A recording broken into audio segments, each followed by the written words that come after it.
Hey guys, what's happening? And welcome to another episode of Vanny Metal Viking with me, your host Viking. And today I will be counting down the list of my top 10 favorite metal albums of 2016. Now, before we get started, I would like to point out the following, since I am fully aware, being a metalhead myself, at how passionate the metal community is regarding their favorite bands. Firstly, this list is not ranked. I will be counting them down, but it's based purely on my enjoyment and what I think deserves to be on this list, as I love all of these albums equally. Secondly, if your favorite album didn't make it to this list, then I'm sorry you feel that way, but ultimately this is my channel and my list, so if you're unhappy with my choices, then feel free to make your own list. Now without further delay, let's do this! Number 1. Transcendence by Devin Townsend Project. Now, to be honest with all of you, I was only introduced to Devin and his music a few weeks before this album dropped. I was introduced to his music with his 2012 album Epic Cloud, which I'm happy to say is now officially one of my all-time favorite albums. Transcendence was a lot different than his previous material, as it usually is, while still keeping that Devin Townsend Project feel and sound. This album, like many of Devin's previous albums, is truly an amazing and unique experience, and even though I haven't been a fan of his for very long, I can say that I would recommend his work to anyone, whether they are fans of metal music or not. Devin's sound is totally its own thing, and there's something in his work for music lovers of all kinds to enjoy. And Transcendence is no different in this regard. Granted, I personally wouldn't place it up there with Epic Cloud or Ghost, but it's a damn good album with beautiful melodies, breathtaking vocals, and insane genre-breaking compositions. And for those of you out there watching this who are anime fans, who mostly listen to Vocaloid, J-pop, K-pop, J-rock, and other music commonly associated with otaku culture, this album, in fact this entire dude's discography, is one I highly recommend that you should check out if you're a music lover. Number 2. Battles by In Flames. Hold on there. Hold on. I know a lot of metalheads are gonna shit on me for choosing this album, but let me explain why I chose this album first. Apart from the obvious that In Flames is my favorite band in metal, and apart from the fact that they've drastically changed their sound from melodic death metal to alternative metal, I can agree with most metal fans about the poor songwriting on albums such as Sounds of a Playground Fading and Siren Charms due to the departure of Jesper Stromblad, the founder of the band. Personally, I only liked 2 songs off of Sounds of a Playground Fading, and none of the songs on Siren Charms, as I find them to be the worst albums in the band's discography. But strangely, this album was actually a lot better and a lot stronger than those previous 2 albums, and kinda reminded me of A Sense of Purpose. Granted, this album is nowhere near as good as A Sense of Purpose, and it's not a masterpiece album like Clayman, Colony, Horacle, or The Jester Race, but I liked it, and it definitely sounded a lot better than Siren Charms, which I consider to be the worst album this band has ever produced. The riffs are catchy, the production is a lot better, and there are some solid guitar solos. Also, Under's harsh vocals don't sound as raspy and weak like on Siren Charms and Sounds of a Playground Fading. It's an enjoyable listen, and it was a welcome relief after the weaker material released in past few years. Number 3. New Horizon by Fatal FE. Oh, I can only imagine the majority of metalheads watching this and thinking, who or what the actual fuck is Fatal FE? Well, Fatal FE was the DJ and brains behind Russian trance metal band Fail Emotions. He has since left the band, and this was his first EP as a solo artist. Now granted, since he was the main songwriter and producer for Fail Emotions, his work actually sounds exactly the same as Fail Emotions, with the exception that he does the vocals on his own songs on this EP. But what I liked about this EP is that Fatal not only expanded his skills in songwriting, but also showed us some pretty decent vocals, and that he can make really good electronic music without the metal instrumentals. He also dabbled in a little more dubstep on this EP in comparison to his work with Fail Emotions, which is sure to win over a lot of metalheads who enjoy fusion genres. The lyrics don't make too much sense as English is not his first language, but overall this is a fun EP, and I cannot wait to hear a full album by this guy. Number 4. Dystopia by Megadeth. Now, like with Devin Townsend, I'm a fairly new fan to Megadeth. I've always known who they were and about Dave Mustaine's history with Metallica, but I never actually listened to them. So, after this album came out, I went and checked out some of their critically praised albums like Rust in Peace and Countdown to Extinction, and man was I blown away. I soon gave this album a listen and found this to be a truly great album. I just loved Mustaine's vocals and how his voice has matured since the band's early days. The guitar work is amazing and Chris Adler's drumming is phenomenal as usual. Also, the lyrics are really thought-provoking despite the fact that Mustaine has some fairly controversial views on certain topics regarding politics and religion. All I can say is that I'm really glad I decided to check this band out despite being a metalhead since my teens. I can honestly say I now understand why a lot of my fellow metalheads have been recommending this band to me ever since I discovered Metallica in my final years of junior school. Number 5. Jomsviking by Amon Amarth. Now, what would my channel be without mentioning something Viking related? Now, ever since I discovered the band Camelot back in late 2015, I can honestly say that concept albums are truly one of the best things in the genre of metal, as not many other genres attempt doing this, as this kind of thing was usually done in the days of classical music. A concept album is basically an album where all the songs tell either one long epic story or have an underlying theme in which all the songs are related. In the case of this album, the music tells an original story of a Viking warrior who belongs to a legendary and almost mythical clan of Viking mercenaries known as the Jomsviking. He happens to fall in love with a woman who is engaged to the Jarl.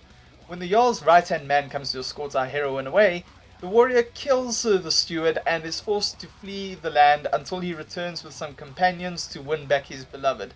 It's a tragic tale, but I won't spoil the ending as you the listener should experience it.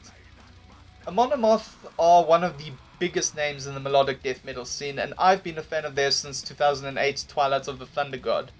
I was surprised that the band have never done a concept album before, as the way the band writes their songs, you always feel like you're in the middle of an epic Viking tale since the band's lyrics are themed around Norse mythology and history.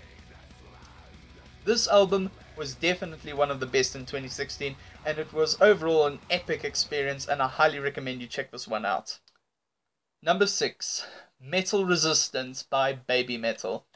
As an anime fan and lover of anime music, it should come as no surprise that Baby Metal made it to this list.